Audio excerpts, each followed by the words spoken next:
Hello, everyone. This is Ohiro Oni-Eseleh. Once again, it's a very good it's a very good October afternoon. In fact, it is the last day of October indeed, and it is my pleasure to welcome to my show on this day Dr. Dele Adeoye, who is joining us from Atlanta, Georgia. Dr. Adeoye, welcome. Hey, welcome. Thank you.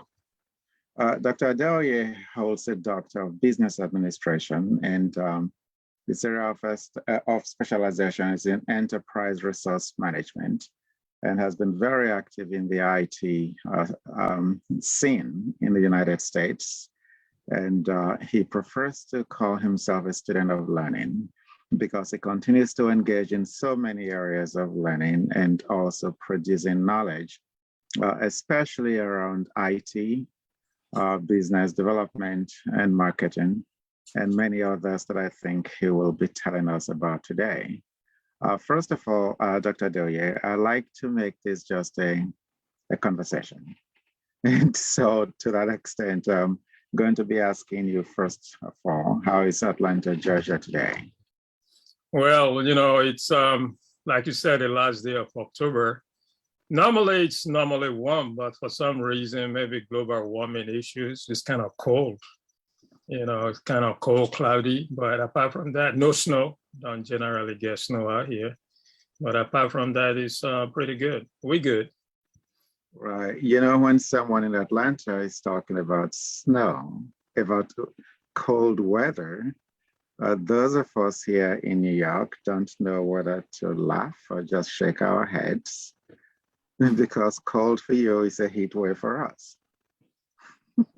Yeah, we're not used to it at all. I mean, normally here in Atlanta, we might have snow maybe once in 2 years or 3 years. So we're not used to it. You can get away with just light jacket. It's also my understanding, and we see it on television sometimes when you guys have like an inch of snow, it seems like you really don't know what to do with it. Everything shuts down. Yes, and for us here in New York, it is different. But first of all, I really like to thank you for joining. And I hope that we are going to have a conversation that we and everyone who is watching us from around the world will enjoy.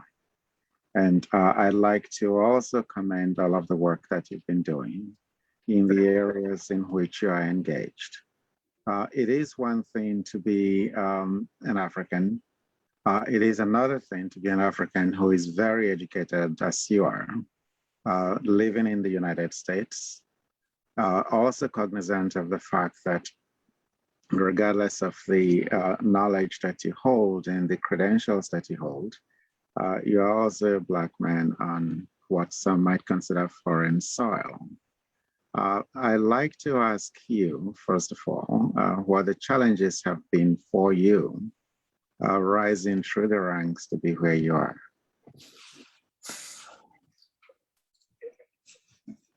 I think we all go through a change of what you call cultural shock. And my background a little bit before I came to America, I came through England. So I live in England a little bit. So I was, which was a big shock too, going from Nigeria, 6 hours, boom, in London. And now in fact, the first shock I had was at the airport. And now you say citizen, non-citizen. So I'm in between. Where do I go? Where do I go?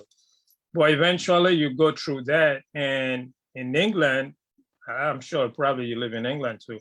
Yes, we go through that acclimatization in terms of identity. And a guy wrote a material, actually it's a friend of mine here in Atlanta, he wrote an article on, you start questioning, who am I?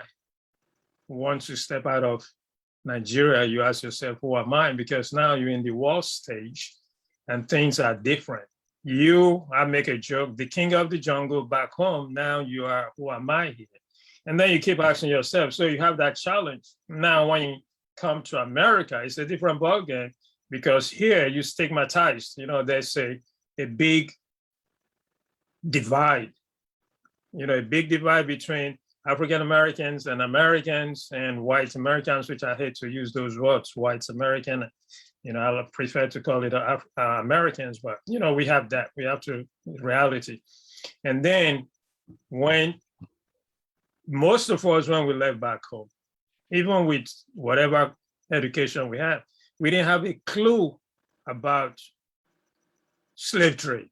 We did. And I was so lucky when I was in college back in Texas. One of my work study was working in the library. They had a collection called African American Collection.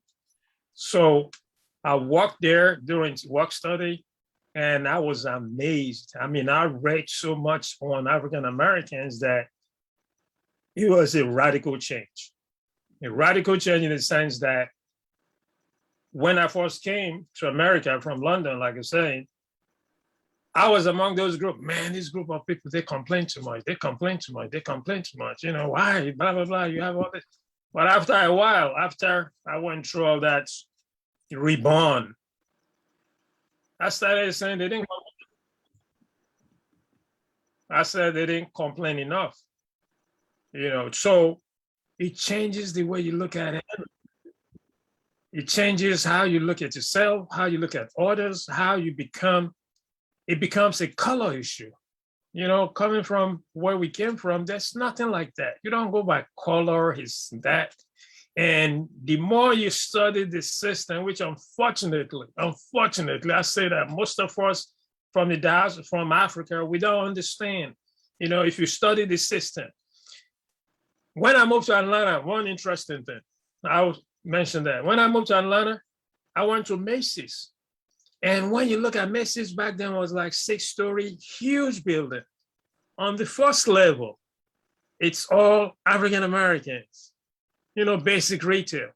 The higher you go on the level, when you go to the level where they sell fur coats, high-end China, all those things, the color changes. And then you start wondering what's going on. We go through so much.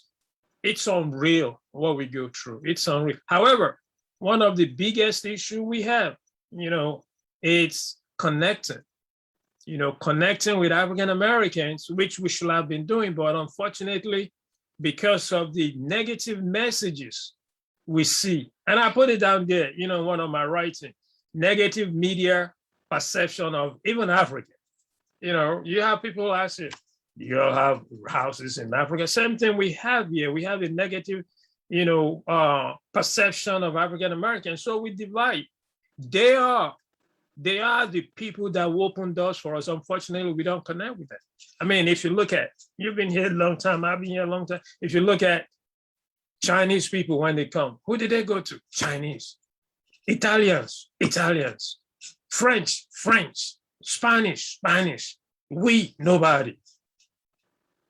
So we go through that changes. They should have been the people we connect with to help us navigate this system. But with them, we step back because of the stereotype, because of the media, all kinds of nonsense that should not be. We should be doing our own research. I wanted to do something in my class. I wanted to line up students in front of my class, mix with Africans, and then bring them in and tell them, choose an African. Let all of them face the blackboard. You can't. When I was in Detroit, I saw people that look like my friends back in Nigeria. I'm like, wow, what is he doing? Oh, that's not him. We are one. But the fact that we so disconnect, it makes it difficult for you and I to navigate this system. It makes it difficult. So what would take us a month, it takes us years. It should not be. And those are the challenges we have. I mean, now being here for a long period of time, we can navigate through, but we still have resistance. Some of us still have resistance. Yeah, I would like to, to actually pursue that line of thinking that you have just put on the table. And I like to have a systematic discussion of the journey of the African from Africa to the United States, And through the various steps of really gaining this kind of knowledge, where you understand that there is no us in the United States without the African American, and that the African American experience, as different as it might be from our experience, is actually the one that opens the door for our successes as Africans. And therefore, we actually trivialize our own humanity when we trivialize the African American experience or when we engage in denigrating any African American. And I'm wondering how you link that, well, which I have just said, which is really an extension of your point as well, how you link that with what you wrote. I will read from one of the things that you wrote. You said, "We are the new echoes of conscience and change." But I know that when you wrote this, we're actually writing about the African from slavery and through emancipation to what is perhaps the collective sense of the African identity. But you said, "We are the new echoes of conscience and change, the temple of knowledge. Consequently, it is our collective and shared intellectual responsibility to correct the errors and the accidents of history, along with the sins of omission, by laying down the knowledge-based foundation to bridge the gap of knowledge for the succeeding generations to shape, while the following generation perfects the refined knowledge to explore the possibilities. And eventually, the subsequent generations enjoy the bridged knowledge to emancipate Africa from the enclosure of the mind syndrome." It seems to me that the argument you're making, and you correct me if I'm wrong, but it seems to me that the argument that you're making is that there is something fundamentally wrong with the African education. And it seems to me that you're making the point that it creates a certain enclosure, a certain closure of the mind. But those of us who have had the privilege of knowing what the truth is now have a responsibility to pursue that truth and to bring it to the table and attack what you consider to be errors of omission, which some people like me might consider not to be errors, but a deliberate attempt to omit facts from history. But my point, my side of the argument, regardless, you are making a point that those who know have a responsibility to put this on the table. And whether we call it an error, an omission of history, or in my mind, a deliberate omission, of those facts, we do have a responsibility still to do that.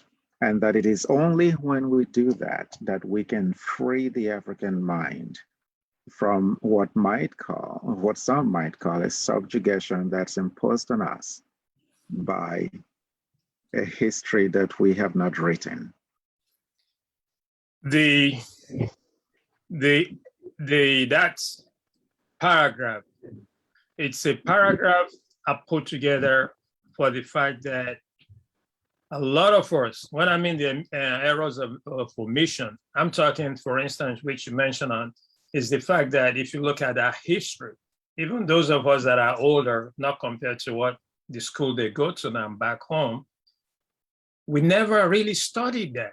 We never studied other than, oh, there was transatlantic slavery, blah, blah, blah. It stopped there. Same thing here. The history is not taught here that much. And I always make this funny joke. We are fighting a war. I'm talking Africans in the diaspora and Africans. We didn't start. We did. We have partial history. They have partial history here, which is done by not omission, actually. It's not by omission, deliberately. It was done deliberately. And if you look at it, there's a guy, I can't remember, but he says that if you don't know your history is the light that illuminates the past, something like that. It's one of my writing. And it's true. And one guy says something, I think I have this somewhere. Let me look for it. Dr. Courtney Paste, a quote I like. He says, to be African American is to be an African without memory, and African, an American without privilege.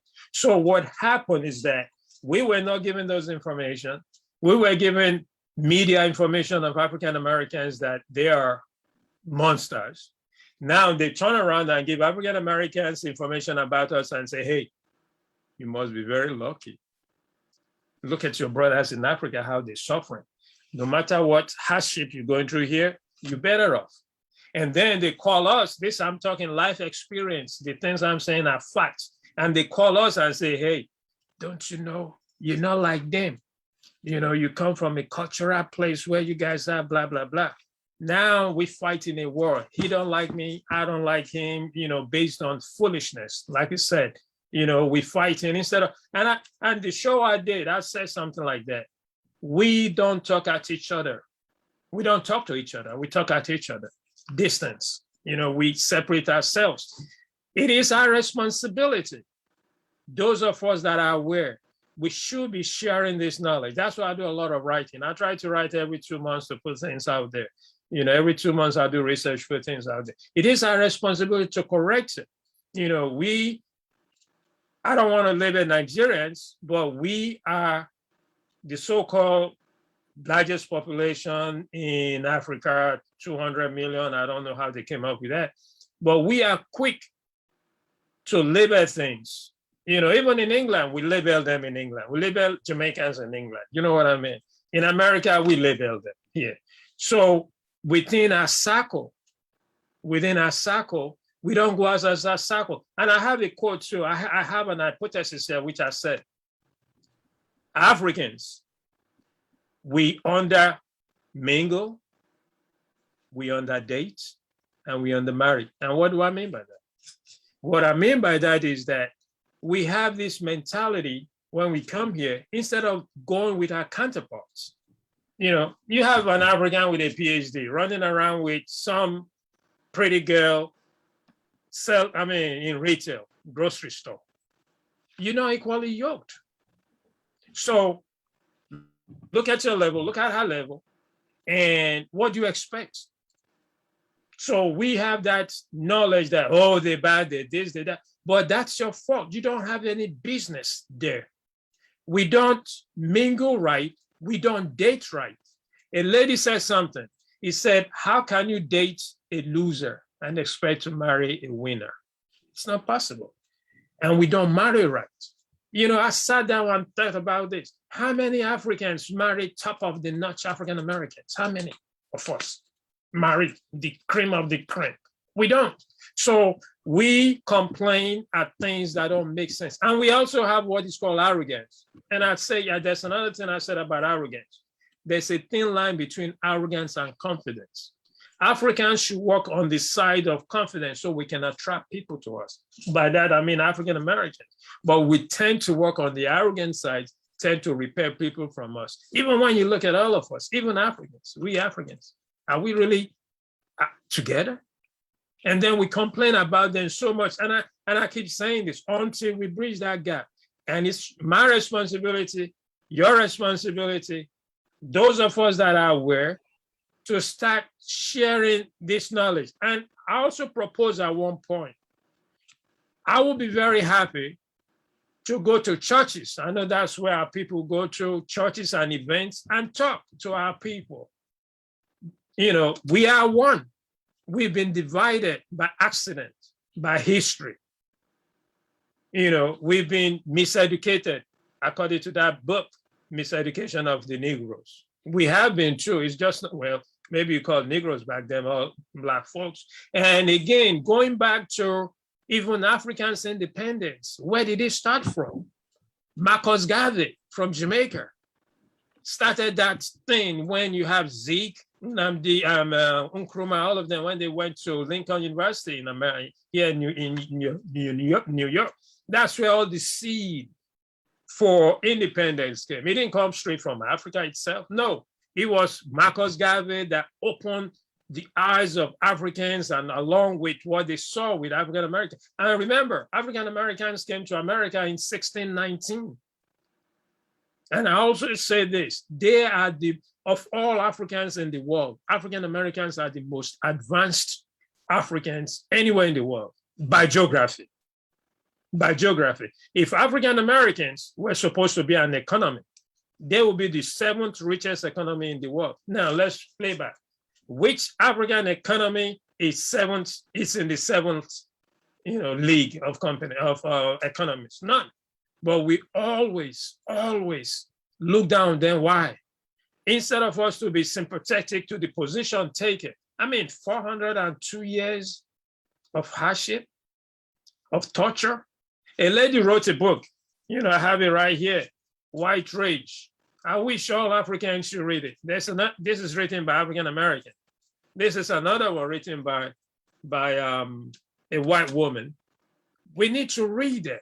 We need to read history. We need to study. We just don't go around about what people say. Oh, they're not good people. Who said that? I did a show, the one I was telling you, I did a show in 1993. And a guy called it. He said, we African American, he said, we Africans, when we come to America, because we see the good, the bad, and the worst of them, we look down on them. And he said, if him, goes to Africa, he will see the same thing. I said, you know what, young man, you are very right. And that's what happens. However, I will tell you one thing. I live in Europe or in other countries, like in Germany, for instance. Everywhere I've been, even in Africa, you will never see African American going to any country to do dirty job. They don't. No matter the situation, they don't. Even in Nigeria. In everywhere you go to, African Americans that we condemn, they don't go out with the low class of that country. Even if they go to Nigeria, if they go to Africa, they don't. But we, when we come here, the things we will not do in our respective countries, we do it here and then we blame. Whose fault is that? Our fault. That's why we should be open. We should sit down. We should have more of this conversation.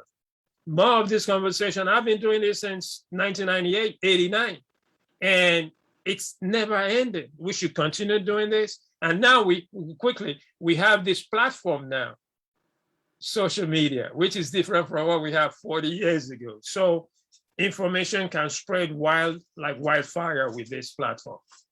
Right. I actually just got a message from someone in Nigeria who said that you mentioned while you were speaking that, quote, to be an African American is to be an African without memory.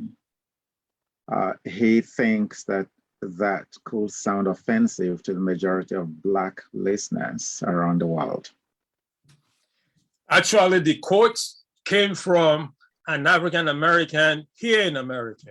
And I quote the person that said that. And it's true. What they talk, I think the context the guy is saying is that because they were moved from Africa, they don't have the history. That's what they mean by that. They don't know the history. And then being in America, they don't have those privileges of being an American. We know that. Discrimination, racism, and all that. That's what the quote was referring to. I didn't make that quote. Dr. Courtney Pace made that quote. And I'll say it again. He said, quote, to be an African American is to be an African without memory. The memory is talking about the past. And an American without privilege. Racism, discrimination, that's what the... Absolutely. And I think the point really is that because of white supremacy and systemic racism, that the memory of being an African with the African identity is stripped away from the African American, so that even if people wanted to be Black, wanted to be African American, that has been stripped away that was stripped away historically by the white people who enslaved our people, and that we are actually the same people. Africans are African Americans, but what has happened is that identity was stripped away. Names was forcibly stripped from our brothers and sisters who were brought to this part of the world, and everything that made them African was stripped away. And so when I heard you speak before about how we are told by people, for example, white establishments and white individuals, you are not like them, you are better than them, and we believe it. It is the same kind of thing that created the entire myth of the Asian model minority, which the Asians will tell you the whole idea of us being considered the model minority was really to separate us from other people of color, to make others think that they are inferior to us, whereas we suffer the same problems of discrimination, racism. We have the same issues of healthcare disparities, that other people of color have. To that extent, the argument then makes sense that much of this is really systemic. And to the extent that we Africans fall into that hole, we do a disservice not to African Americans, but we do a disservice to ourselves because we limit our own opportunities, we limit the extent to which we can associate, we limit the rooms that we can go into, because we are really cutting off people that really laid the groundwork for our success. Because without the African American really, who endured the pain of being Black before we got here, there would be no us. So I would like to take you back as someone who has been interested in learning and education, as you have. I want to take you back to the foundations, that is where we come from in Africa, and ask you, to what extent does the educational system that we have across Africa contribute to this pride and lack of knowledge, which really, and I think is a problem, because we know ourselves, but even as much as we think we know who we are, we still do things that show that as Africans, we really don't know who we are. So to what extent does the educational system play into that? It's a little bit, age. Let's look at age. Those of us that went to schools in the 60s, and then those that went to school maybe in the 2000 and blah, blah, blah. Even when we went to school in the 60s, high school and all that in Nigeria, very little was mentioned about race, about slave trade. Very little. All we were told, trans-American slave trade. And then also the Arab slave trade around Ethiopia and all that. I think that's what led to the origin of Swahili. That Swahili language came through that mix.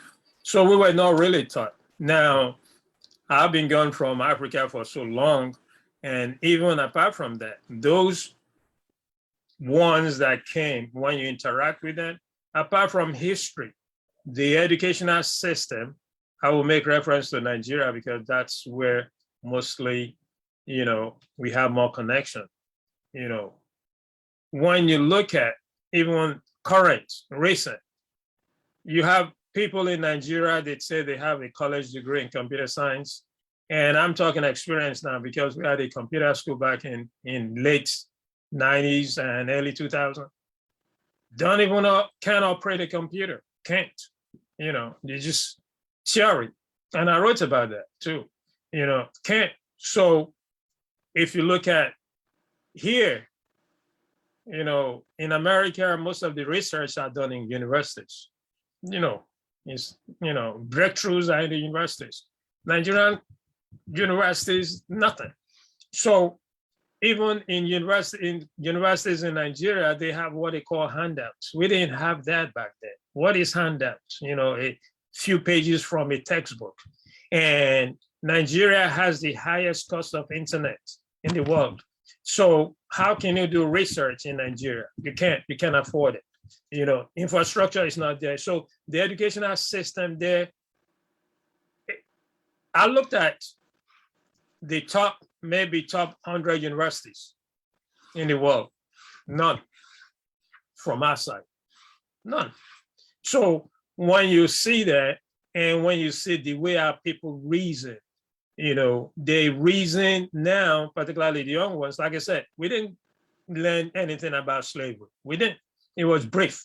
Transatlantic slavery, they took some of our brothers, blah, blah, blah. And during my research too, I found out there are more slaves taken through Calabar. A lot of more slaves taken through Calabar than you can imagine. And that's something we never even thought about. I mean, I didn't know all this, but through research, I find things like that. So if you look at the way they study now, a lot of them don't even read anymore. Most of it is done on social media, and most of it is third-hand information sent back to Africa, and it's sent back the third generation or third-hand information sent are polluted, they are wrong, they are something that within our community, perceived notion about them, we send back, and the people there, they react to that. So when they come here, the trend continues. They don't sit down and research and say, okay, is this true? Is that not true? They rely on social media. You and I know social media, what? You don't do research based on social media. You can't do a research based on it. You can use it for the lit. You can't be quoting it because most of the information are wrong.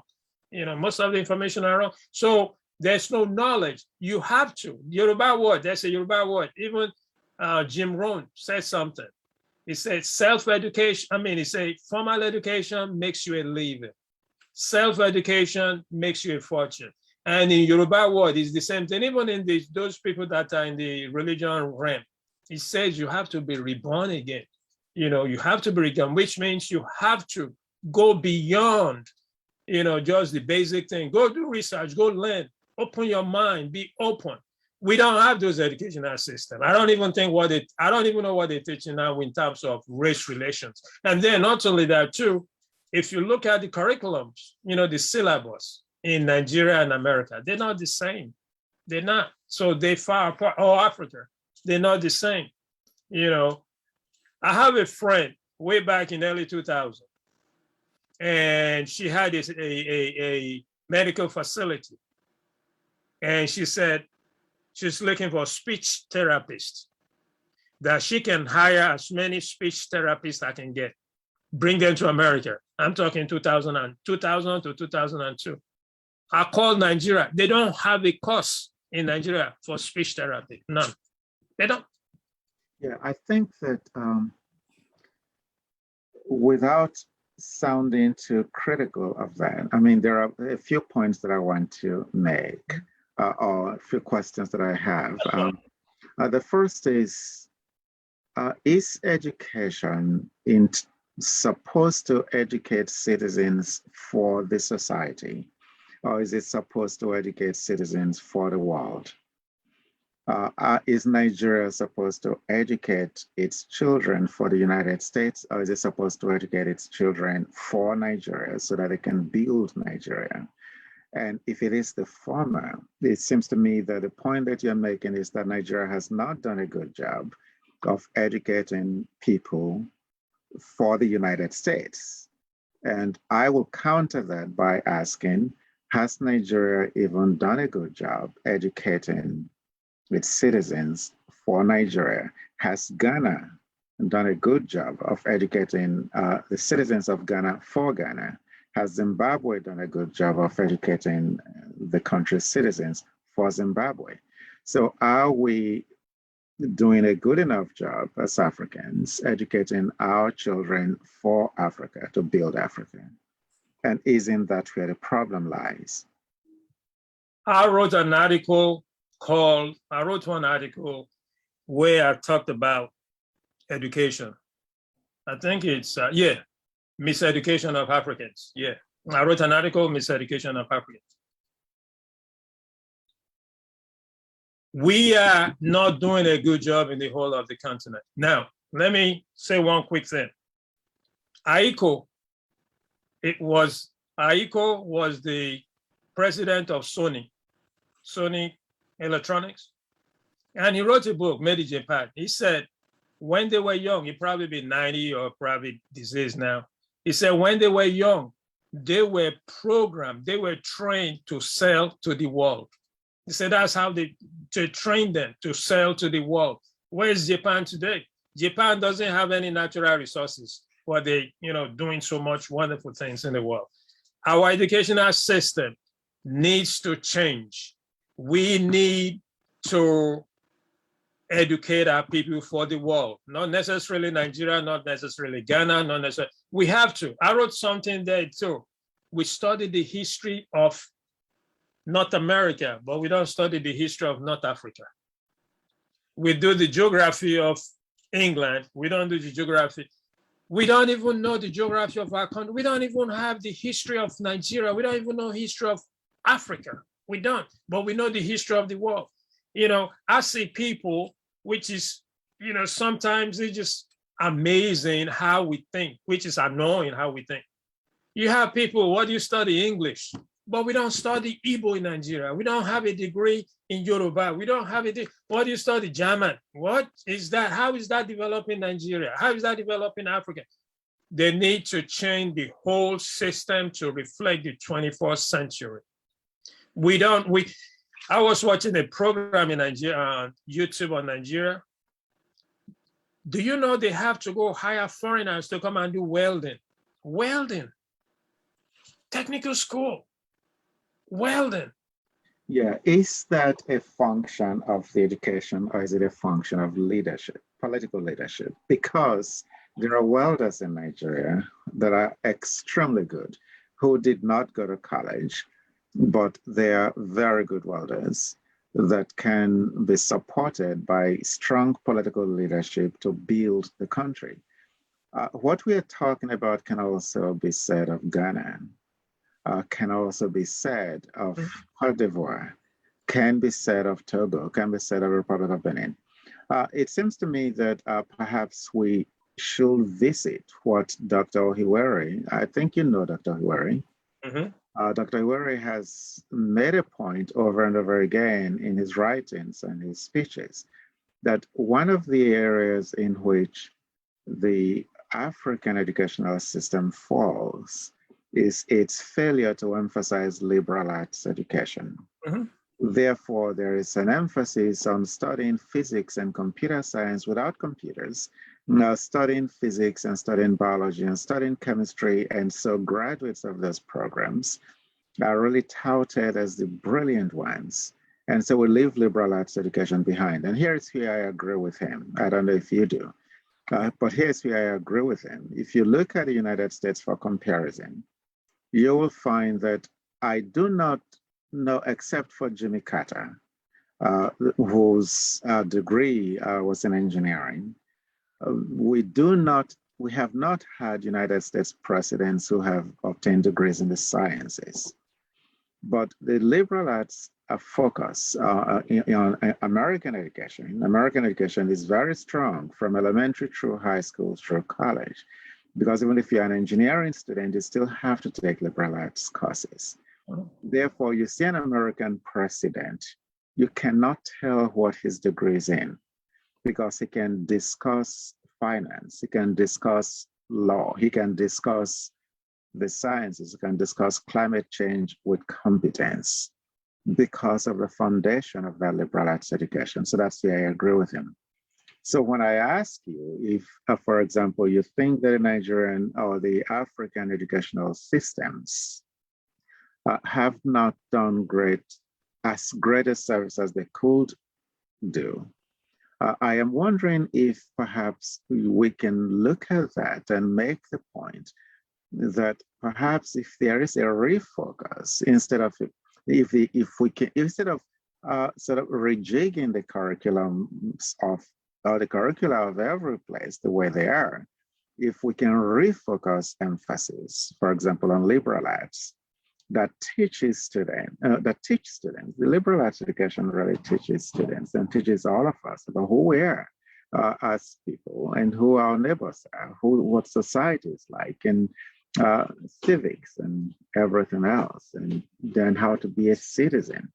Because if Africans are good citizens of their countries, of the countries that they come from, for example, they would not be stealing, their leaders will not be stealing the country's monies and taking all of those monies to the parts of the world where they go to hide them. That is terrible citizenship. So the question again is, do you agree with Dr. Hiwari, as I do, that the lack of emphasis on liberal arts education is one of the failings of the educational systems across Africa? Yes. Are responsible for some of the problems that we're discussing? Yes, because even while I was in School of Engineering, I was doing history. I did American history. When you go to school in Texas, you have to do Texas history. You know, you have to take all those courses, psychology, blah, blah, blah, blah, blah, blah. And where we came from, you know, our parents tend to want to, my son is going to be a doctor, my son is going to be an engineer, my da, da, da, da, da, da. We don't have that broad system of education. I think we too focus more like the British system. That needs to be dismantled. We need to be broad. You know, we need to study a little bit of everything. And that's what they do here. You know, you study a little bit of everything. You might go in and start engineering, end up to do history. We see that. We see all those things. You might go into medicine and you change. We see that.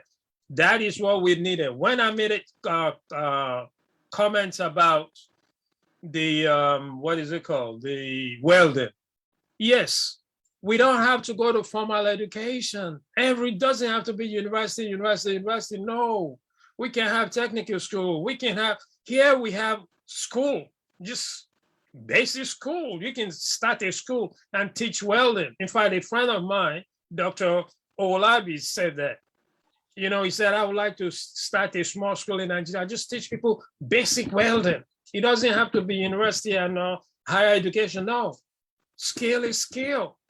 You know, here there's a lot of computer schools, a lot of them. It's not owned by the state or the federal computer school. You teach people different skills. That can be done. We have to go beyond science. Science is great. We have to do STEM. Yes, I understand that. But not everybody's going to go that route. History, like I said, we don't even know the history of Ghana, our neighbor. We don't know history of Togo, but we know history of North America. We know the weather in North America. But we don't know the weather in Nigeria. We don't know the weather in our states. We don't even know our neighbors. So the educational system should be broad. One thing I always say, and I say that and I recommend that, for instance, language. A lady did a study. I think it was a Nigerian woman too. The lady died now. And I have a quote. Your mother tongue is the best learning instructional thing in the world, your mother tongue. Look at the French person. The way he thinks French. Even you and I, we speak English, but we have to translate it. We just do it in a nanosecond time that we don't think about it. Your mother tongue should be the best learning language for somebody. So if we have that, imagine if we teach a Yoruba boy in Yoruba, Igbo in Igbo, outside in Hausa, the learning curve will be faster. So first of all, you have to learn English. You have to learn grammar. You have to learn French. You have to learn Portuguese. You have to learn all that. And then your mother language, you put it aside. Then you have conflict. And I was explaining to someone the other day, when you say hello to me, I translate it.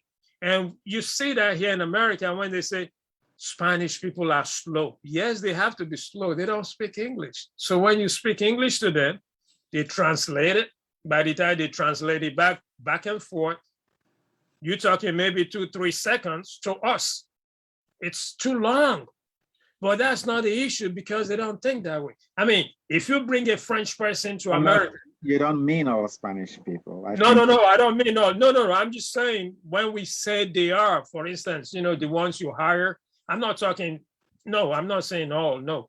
I'm just saying that situation like that, you see that. So if you bring a French person too, the same thing, they don't speak English. If you bring a German, they're going to go through that changes too. Not just Spanish, I'm just Spanish because, you know, they- Right, all French or German, right. You're not referring to all of them. No. I don't stereotype that. If you bring a French person, you know, bring people. But even we, when I left Nigeria and went to England, you know what I did? I was watching TV. hours I'll be watching TV, because the way we think is different.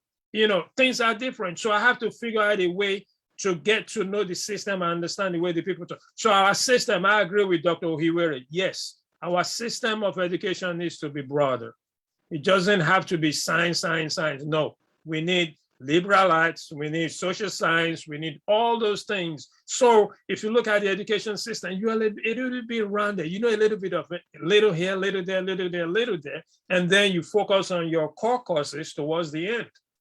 Right, so let's try to bring this home and look at the positives, because there are indeed positives. I think that you and I have succeeded in the United States and wherever we've been, not just because you're super brilliant, but also really because of the kind of education that we got in Nigeria, as hard as it might have been. And I am wondering which positives you can point out, although the argument can be made very successfully so, that the educational system when we went to school in Africa was much different and much stronger and much better than it is now. So it prepared us for life anywhere. And I'm wondering if you and I can identify some of those positives that we brought with us from the educational system back home. Say, if you read the Who Am I sent out, and I have it there, I'll read it. And I like that. I said, I was born in one country, but I find my life in another. Nigeria, however, molded my foundation. America shaped it, and the world fine-tuned it. That's what I was referring to there, that the educational system, the cultural values, the things we have in Nigeria. Nigeria gives a solid, any country you come from gives you a solid foundation. It does. You have to, like I said earlier, you have to refine it. You have to fine-tune it. And I was lucky, I won't say lucky, I happens to be in America that shaped it. And then the world fine-tune it, because I've been all over and I look at things critically, a little bit different than most people will look at things. I don't stereotype, I don't group you, there are good and bad in everybody. For instance, I was in a training in 1996 in Seattle, and I made a comment. It was a kind of diversity training. And the argument in that training was more like black and white, blah, blah, blah. And I asked them, towards the end, I said, will anybody please tell me, is there anything called American pain or African joy or Indian pain? Pain is pain. Joy is joy. There's no nationality in those things, right? However, we do stuff like that. Now, Nigeria gave